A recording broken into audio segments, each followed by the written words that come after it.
Welcome back to 3J Sports. This episode is brought to you by Galveston Pepper Company. Gentlemen, what's going on? John, Jeremy, how you doing?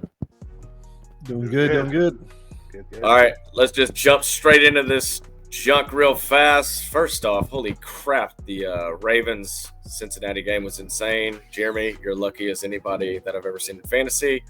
He put up, 55 points.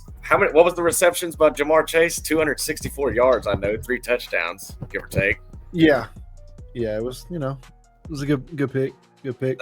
Oh, good pick. Get out of here. You've been talking how you wanted Jefferson the whole freaking season. Oh, man, JaMaar ain't going to do it. Yeah, whatever. I had the contract thing had me worried, Burrow, but hey, Sam Darnold's calmed down a little bit, so I feel a lot better about the pick. Dude, and they still lost. That's what's Well, let's talk about my Jaden Daniels pick in like the 20-something round. Thrown out there. Yeah, what? Well, it's not the Jeremy Fantasy Show, bros. Yeah. If you want to talk about that, let's talk about Saquon. Jeez. Hey, we can talk about Saquon. Hey, we can talk about that too. Hold on. Saquon with his backwards jump. Oh, it was a backwards spin, bro. That was insane. It's my new dance move. I just don't know what to call it. It did look like a dance move. I ain't even gonna lie. Did y'all see the sidelines? The sidelines were just looking around. They're like, we can't believe this. I did see that clip where they were off to the side. All the players were like, "This is insane." That's NFL too. Yeah, that's crazy.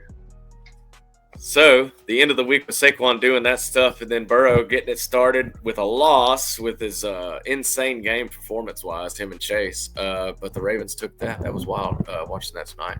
But as always, this is a Texans show. We'd be jumping around talking about the Jets loss, which that sucked. But we'll see how we feel about that, and then looking forward to the Lions. Which I want to start with, Lions or Jets? I'm going to go Lions. I don't want to talk about the Jets till later. Yeah, we'll bring that to the back end since it was disappointing. All right, Lions. Jeremy, go ahead and start it, man. What you thinking about Goff and that crew down Hutchinson, but they did sign a new D-end. Do you think we have a legitimate shot at winning this game? The Packers did all right against them. I'll bring up those stats so we can look at them. But what you got? Primetime game, I'd feel a lot better knowing that Nico is going to be there, but not looking good right now. But who knows? Will Anderson, all that, injuries, but it's going to be a great game. Primetime, we got the Candy Reds coming out. So, they look good. They look real good. Right, John? That candy helmet, that red helmet. They look sharp. I love the helmet. Yeah, the helmet. Hey, we like the helmet. That's good. The Lions are a really good team. Like they're, Campbell's my second favorite coach in the NFL. Like he has them playing run through walls. They have people on offense. They get JMO back this weekend. That gives them more of a threat. It's going to be. I guess the first time I'm here, you're not going to hear me say blowout. I won't say blowout at all. It's going to be a close one. I really hope Nico's back, man. And our offensive line, though, I guess it doesn't matter if we can't protect them. But should be a great matchup. I think we have a good chance. But at the beginning of the year, I was thinking this could be Super Bowl preview, and I still think that could be it. Yeah, I remember you were saying that. John was saying more Texans, Green Bay. But funny you say that. With the previews of each of these teams, because Detroit did play Green Bay last week, which we can kind of look at those stats there, how they performed. They just got a really good run game, that 1-2 punch with Gibbs and Montgomery. Different backs, too, like the Thunder and Lightning.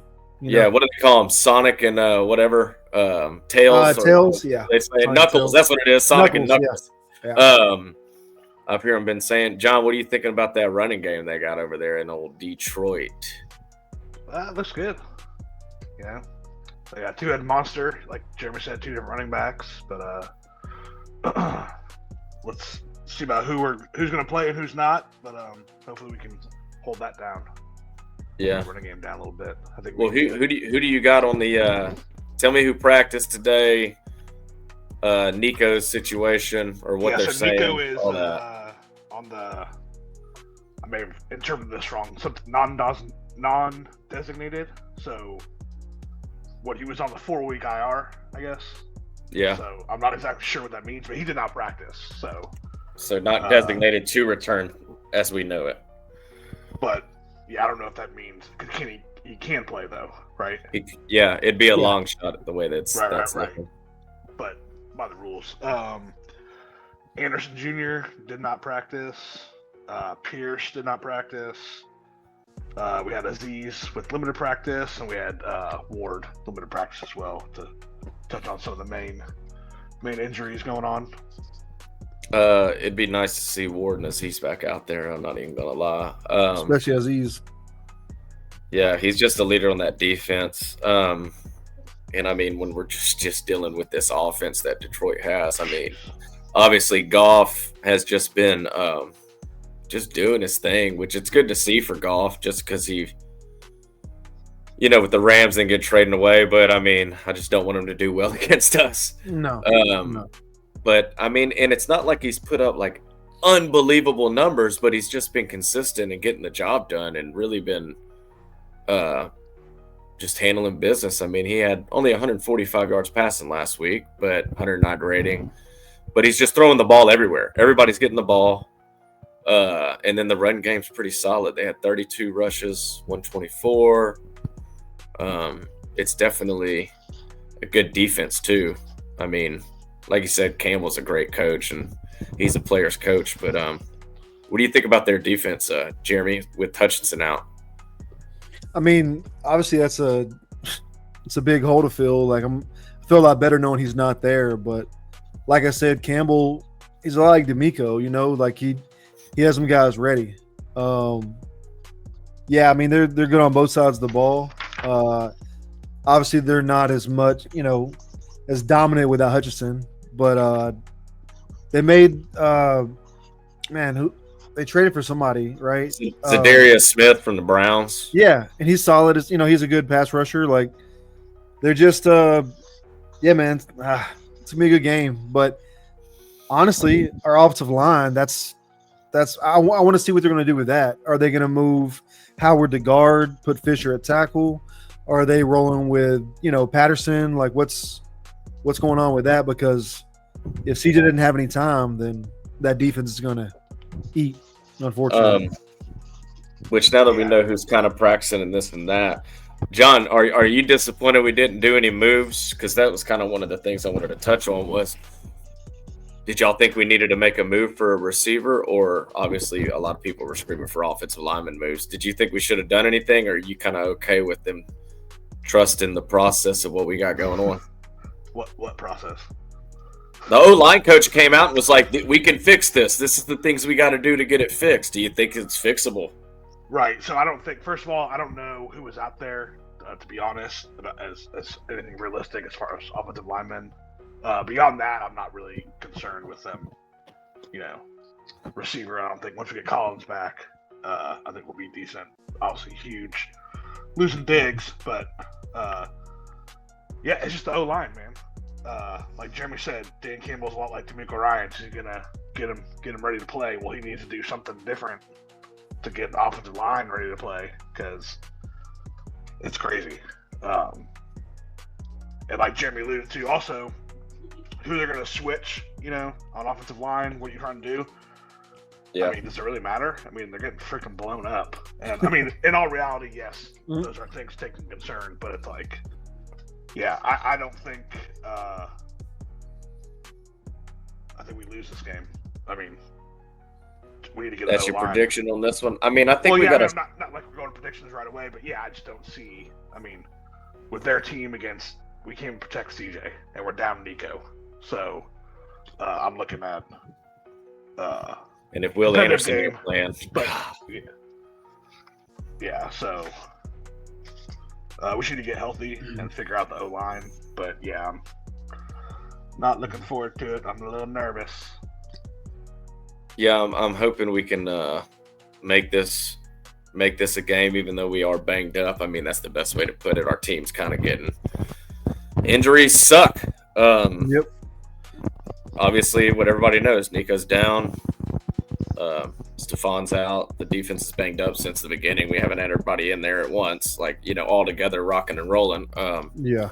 Well, that's the one thing too that because it was supposed to be 4 weeks, so we were looking at the schedule. It's like looking at Jets, the way they had been playing. It was looking like a winnable game for us, without Nico and getting him back for this big game against the Lions. So it just sucks. It's not looking like he's gonna be able to go. Yeah. Which I'm just hoping. they're giving him some more. Obviously, he knows the playbook. He could be still working out. I'm hoping this is just extra days to give him some time to play. We'll see tomorrow. Obviously, if he doesn't practice tomorrow in any fashion, then that usually means it's a no-go. But hopefully just being extra cautious. But yeah, man, King, to what you're saying about the trades and stuff, for me personally, I don't think you can really trade for a starting offensive guard, So depth would have been good. They signed a few guys off the practice squad, so maybe they have good feelings about those guys. Maybe they feel like Fisher can come in and play tackle. And, I don't think that Howard's as good of a guard as he is a tackle. He's been playing pretty decent at tackle this year, according to the numbers. But I do wish they would have added some depth because Hutchinson, like I said, I still believe in him. Mechie still has talent.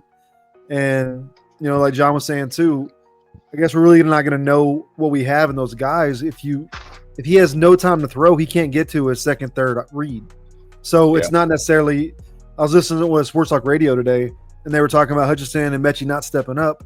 How do you step up if you can't even get through your route? Yeah. And then – so yes, I do wish they would have done something for depth, but in this part of the season, no one's trading a starting offensive guard. Yeah. I mean, what you got, Jeremy? Go ahead and finish. No, I'm just saying, like, how many people have a starting offensive guard that can jump in that's on your bench that you're willing to trade for, fifth round pick or whatever? Nobody's trading their guy. That's not how the NFL works. Other sports, you make big trades like that. People give up on the season, but NFL, unless you have an elite player, you're not getting anything more than a fifth round. So it's like, why trade? Why do it?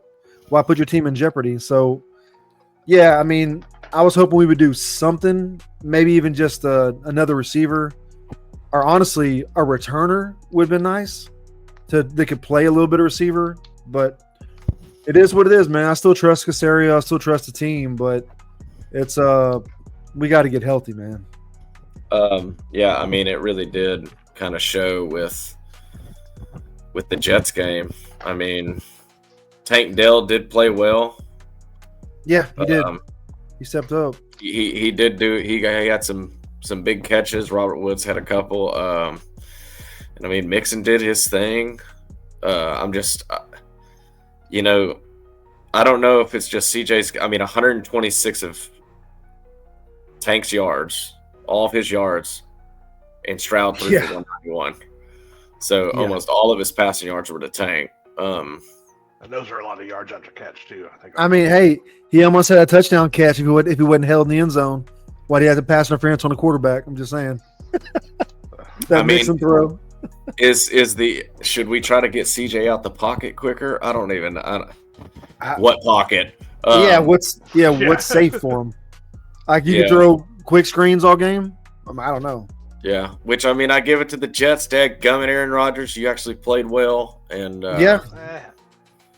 and Bree. I mean, they just got. It's nice to have Devontae Adams after a couple weeks. Now he's on the team, and then it's bringing some more depth to his. He's got Devontae Adams on one side and freaking Garrett Wilson on one side, Breece Hall behind him. He should be doing pretty daggum good. Can we talk for a second about that catch? Yeah, it was catch. It was a good snag. I say Odell Beckham's was better. Yeah, I'm still saying, like, I don't know. I mean, I'm not a doctor. I don't know exactly how the leg works, but the shin getting flat before the leg was out, it was a great catch, but I don't know, man. That was close. But whatever. Oh, you talking about them calling it a touchdown? Yeah, the Garrett Wilson catch was a great catch. I'm just saying, like, I watched it over and over again. Like, are you? No, well, they would call the forearm. They call the forearm down. So I guess was the forearm or the shin? It was the forearm. Well, no. I'm saying it was respectively when you're calling on a running back. Forearm touches, they'll call. So I guess, yeah. So if the shin is down, like the top of the calf area, on the front side, that's what touched. It's all good. I'm honestly just hating. If it would have been our player, I'd be like, that was a catch. I'm still bitter, but heck on to the Lions. On to the Lions. Well, no, I think that, I mean, in my opinion, it's like it took two great catches by him, to win the game for him. But that's just how bad our offensive line was. It's like we could have just like possessed the ball more. I mean, the first half was 7-0, right? Yeah. Yeah, they weren't doing anything. I mean, our defense was playing solid and just, yeah.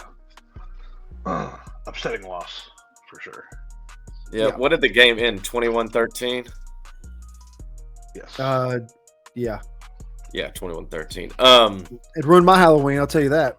Yeah, Devontae. And we had a possibility there, but then Devontae had that touchdown right there towards the end. I threw all my candy out. No trick-or-treaters. They get out of here. I mean, and Texans are winning. Clint was calling saying Jets are definitely they'll probably be on their game, which they didn't start good, but they sure did handle up in the second half. And that's why he was banned. He's banned from the show now because you listening, Clint. You put this on us, man. You did this. You put the Colts juju on us. Which I don't even know what the Colts game ended like. They lost. Did they? Okay. Yeah.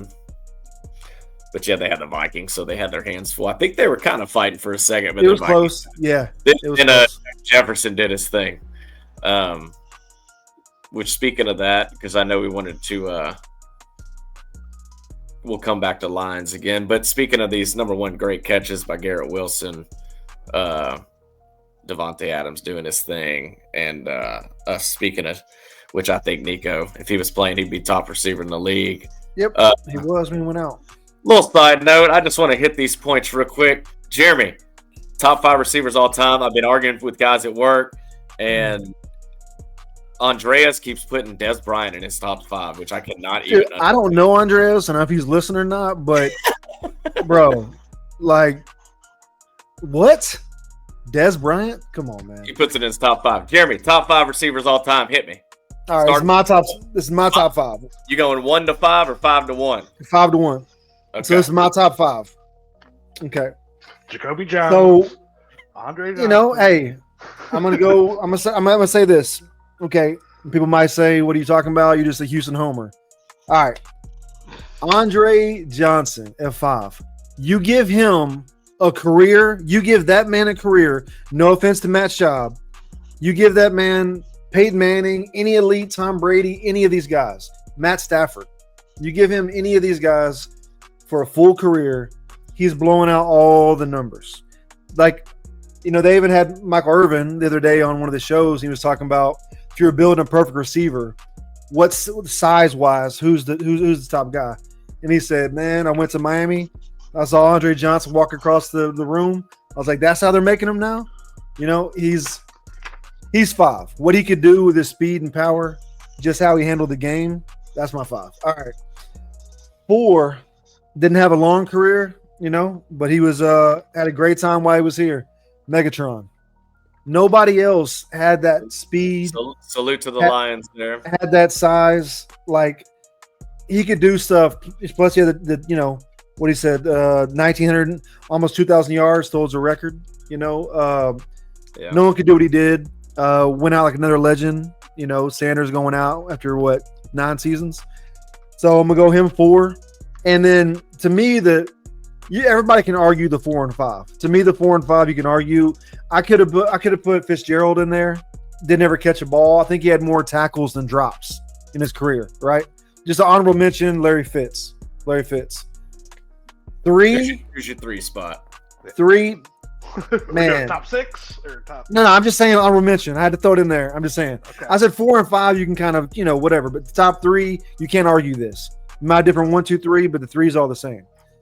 The order might be different for you, but for me, 3 is T.O. T.O. all day. Look at his numbers. I don't care if you didn't like him. Just look what he did. Size, speed, what he could do. I try to forget about the Cowboy years. He wore the star, but I forgive him. He make money where he can make money. So 3 T.O. And my 1 and 2, I wish I could say 1A, 1B, but I'm just going to go ahead and say it. 2's Randy Moss. 2's Randy Moss. What he could do, how he was with all the quarterbacks, his deep threat. I'm still mad when I was following the Titans after they left Houston before we got our squad. When they drafted Kevin Dyson over Randy Moss, I'll never forgive that. Anyway, because Randy smoked a little herb, whatever. And number 1, I mean, come on. Jerry Rice. Anybody who says it's not Jerry Rice, come on. Like, no one's ever going to break his records. I'm so tired of them talking about him playing in today's era. And, he would have been, not a great receiver. Are you kidding me? Go watch some film. His footwork, longevity, catches he made. He was fat. He might not have been blazing Tyreek Hill speed, but did he ever get caught from behind? Pull up the video. I haven't seen it. So, yeah, that's my 5. That's my 5. Jerry. All right, John, boy, what you got, man? Top 5. All right, I want to give like 4 honorable mentions real quick. Oh, come on, man. I'll give 1. No, so I didn't put mine in order. Because I think you can argue either way. But so I got some of the same. So I got T.O. for sure. I just remember him when I'm catching that ball in San Francisco, started crying on the sideline because he had like 10 drops that game, but won in the game. And then when he played the Super Bowl, when he broke his leg and came back so quick. Yeah, come on, man. Yeah. And then, of course, Andre Johnson, one of the best of all time. Strong, fast, speed, route running, had every tool. I got Megatron on there as well. So is that 3? That's your number 3? No. Are you going bottom up? Oh, no order? No order, yeah. Oh, okay. Yeah. That's 4 or 5. We already, technically. Yeah, T.O.'s got to go 3, technically. I mean, okay. He said, John said, I said no order. Yeah. I said no order. I said no order. No order. You can't handle the truth. Order in the court. Order in the court. There is no order. Yeah. So we know what you mean. T.O., Johnson, Megatron. Then you got Randy Moss. For sure. And then Rice, and I can argue, even though no order, I might go back and forth between Randy Moss and Jerry Rice. I mean, Rice has the numbers and everything, but I mean, Moss tore it up with everybody, and then especially that season with the Patriots. That was with Tom Brady. It's a 1A, 1B, honestly. Okay. John, I know what you're saying. It's a 1A, 1B. Fitzgerald is my honorable mention on there. So I think we have the same, right? Owens, Johnson, Megatron, Randy Moss, and Fitzgerald. Yep. And Rice. Yeah. Great minds think alike. They do. They're right here. What you got, King of Lean? I'm not making this up. I wrote it down earlier. All right, I'll do my honorable mention last. So I'll hit you 5 to 1. Okay. 5, Marvin Harrison. Okay. 4, Larry Fitzgerald. 3, I'm pushing Megatron back. 3, T.O. 2, Randy. 1, Jerry. Honorable mention, Anquan Bolden. Okay. Man, you're gonna put Anquan Bolden over Andre Johnson? Go Knowles! Take off your hat. Take off your hat right now. Take it off. I put Anquan. Well, we were talking at work, and we were talking about top 10s. Which, let me rephrase that. Andreas, before he calls me out, he was putting Des Bryant above Andre, but he wasn't putting Des Bryant in the top 5. He kept putting Michael Irvin in the top 5. Is what he kept doing.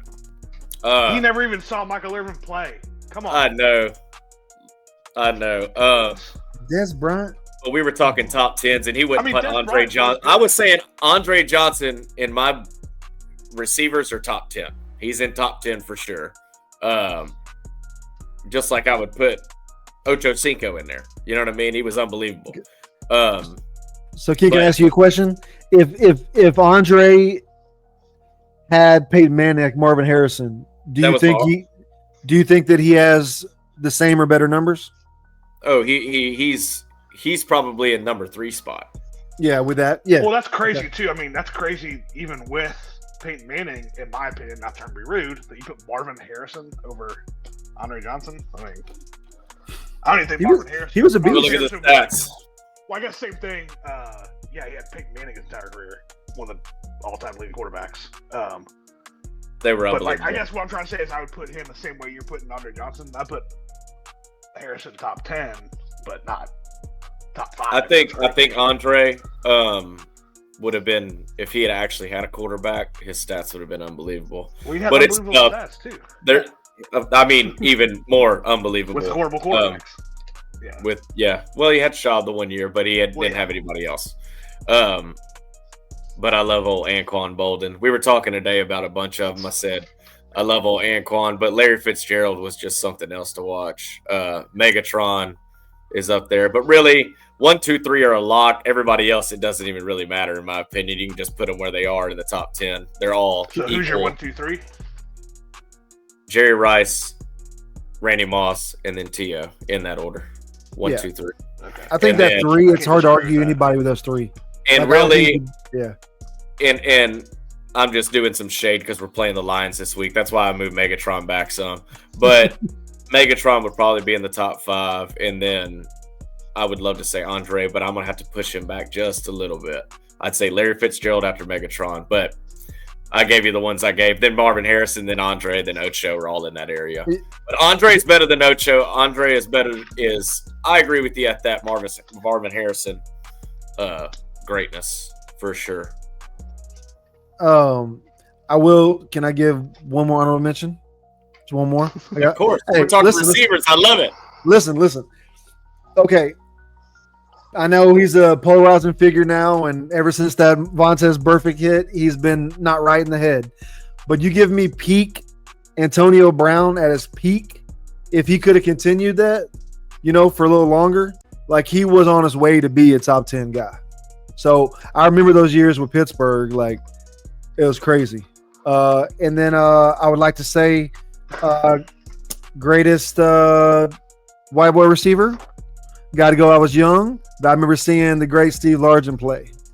So honorable shout out to the greatest white boy receiver.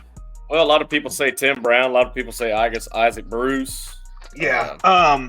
Okay. If we're going another Chris Carter. Another honorable mention. Well, yeah, all day. I don't see skin color, so I don't know what that's all about. But Wes Welker, come on, he's like top 10 probably.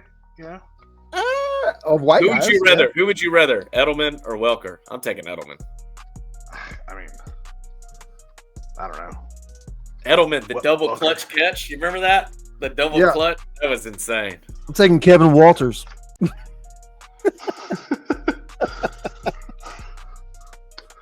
That's a hoot. Oh man, there was a lot of great receivers. I mean, it is what it is. I've seen lists that are crazy that already have Tyreek getting up there. I'm like, he's not there yet, man. Golly. Best smallest receiver. Steve Smith or Antonio Brown? Ooh, that's a good one. They were both. I'm taking Steve Smith. Yeah. Dog. Steve Smith was a dog, for sure. Yeah. Who you taking? Julio Jones or Reggie Wayne? I'm taking Julio Jones. I'm taking Julio, even though he had that daggum turf toe. Yep. I'm that taking toe, Julio. man. People don't realize that turf toe will get you. It'll get you, boy. And any Cowboys receiver can just get the heck out of here. I don't care about it. Des Bryant, Michael Irvin, get out of here. Yeah, get out of here. We don't want to hear your stuff. Get out of here. That was the powder induced. That's why he was so good. But anyway, that's another story. Goodness. But yeah. Good old days for them. Good old days. Yeah. That offensive line, they could have had anybody out there. Larry Allen was blocking 5 people. Receiver talk was good. We talked Lions, talked Jets, talked O-line, non-moves, no trades for us, all that good stuff. And then, of course, your ridiculous fantasy pick of JaMaar Chase and then how they did tonight. John, I bet you did like those Baltimore Raven matte purple hats they had on tonight. Those did look kind of cool. They had it on the Amazon stage with old ex-Texan Ryan Fitzmagic. Yep. Great beard. Always. But shoot. Any other honorable mentions y'all want to add before we wrap this sucker up? Haywood Jeffries. Oh, okay. Going way back. What's the other? What is it? Fred Biletnikoff? Oh, yeah. Biletnikoff. Before our time, Lynn Swann. Yeah. Lynn Swann. You know who was really, really good? Nobody talks about? And it was when I was younger, but, McCaffrey. Everyone talks about his brother because he was one of the greatest tight ends ever. But Sterling Sharp with Green Bay was amazing. Yeah. He was amazing. He was amazing. Art Monk. But yeah, there's so many great receivers. But yeah, I'm just saying for me, 4 or 5, whatever, can be subjective. But I don't see how you can be a football fan and not realize that if Rice, T.O., and Moss aren't in your 3 in whatever order you have it, you need to watch more football. Because to me, it's not even Mount Rushmore. It's just the top 3, you know? Yeah, Andreas, watch some more football, dude. Des Bryant. Can we bring him on? I don't know this guy, but can we bring him? I want him to is he a Cowboys fan? He has to be a Cowboys fan, right? He a big old Cowboy fan. Clearly. He a Cowboys fan, which, hey, CD. Let me guess. It was a catch too, Andreas. Was it a catch? Come on. It was a catch. It was a catch, but he was a Cowboy, so. Not then, but now. Yeah. If he would have been. It would be a catch, right? Yeah. But it wasn't then. It's like that. It wasn't then. Tom Brady and Charles Woodson. He's like, in this case, Tuck rule. It was a snow. It was a snow. They're having a good time with that. But hey, as always, listen in. 3J Sports. We'll catch you next week. Peace.